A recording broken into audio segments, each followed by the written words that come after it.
Elon Musk, America, it is time to have a real, truthful conversation. The richest man in the world, and this close to the President of the United States of America and all of his background, where he comes from, and who he truly is, straight out of the mouth of his father. And I'm going to show you that breaking story in just a few seconds. But let this reminder from someone like Steve Bannon be a real insight into what and who Elon Musk really is. Watch this real quick and I'll show you the breaking story. Elon will always come through. Hey, we know that. Where is he? Come on up here, Elon.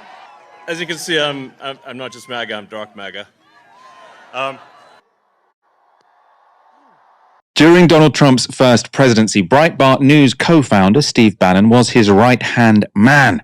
In an interview with Italian newspaper Corriere della Sera, he had this warning for the ex-owner. "I will get Elon Musk kicked out by the time he's inaugurated. He won't have a blue pass with full access to the White House. He'll be like everyone else. He's a truly evil person. Stopping him has become a personal issue for me. Before, since he's put in so much money, I was prepared to tolerate it. Not anymore." You know, the true test of someone's character is how they behave under fire. Saying this, Peter Thiel, David Sachs, Elon Musk are all white South Africans. He should go back to South Africa. Why do we have white South Africans, the most racist people in the world, commenting on everything that happens in the United States? President Trump must win to preserve the Constitution. He must win to preserve democracy in America. Let's look at what you're missing. Here are some recent political ads that were micro-targeted to Muslim voters in the swing state of Michigan.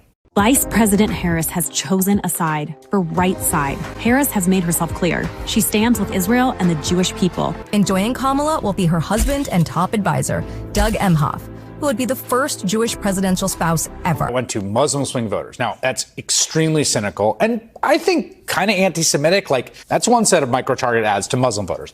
Now, here are some other ads run by the same pro-Trump PAC being targeted to Jewish voters in the swing state of Pennsylvania. Two-faced Kamala Harris is secretly campaigning for Palestine and trying to get away with it. In Jewish communities throughout America, questions are being asked. Why is she running ads pandering to Palestine? Kamala Harris, stop pandering to Palestine and stand with our ally Israel. Wait, we were just told Kamala Harris stands with Israel, that she's super pro-Israel. She's part of a pro-Israel power couple. Now we're being told she stands with Palestine against Israel. You see the issue here, right? Those two sets of ads can't both be true. They're diametrically opposed and mutually exclusive and manipulate vastly different groups of voters. It's all made possible by the world's richest man, Elon Musk. South Africa manipulation. Here is the breaking story straight out of the mouth of his father about his upbringing and history.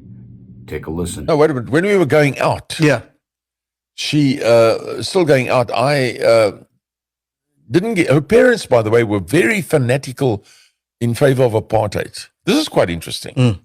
Her parents came to South Africa from Canada because they sympathized with the Afrikaner government.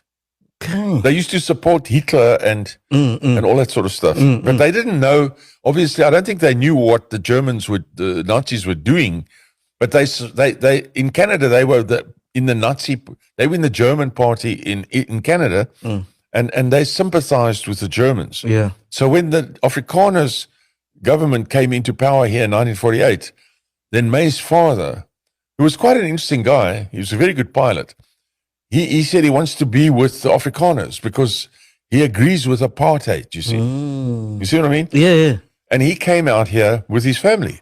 And didn't that cause tension with you? Because you don't. Yeah, that caused a lot of tension with me. And because I was a director of NUSAS, which was a National Union of South African Students, which is a very anti-apartheid body, you know. And I argued with them a lot. And they used to tell me, they used to be like rude to me, you know, and the parents. And then when May was in her final year, around about that time, I said, look, I'm not doing this anymore. I don't want to come to your house anymore. I don't like your parents. Gee. You see? Really?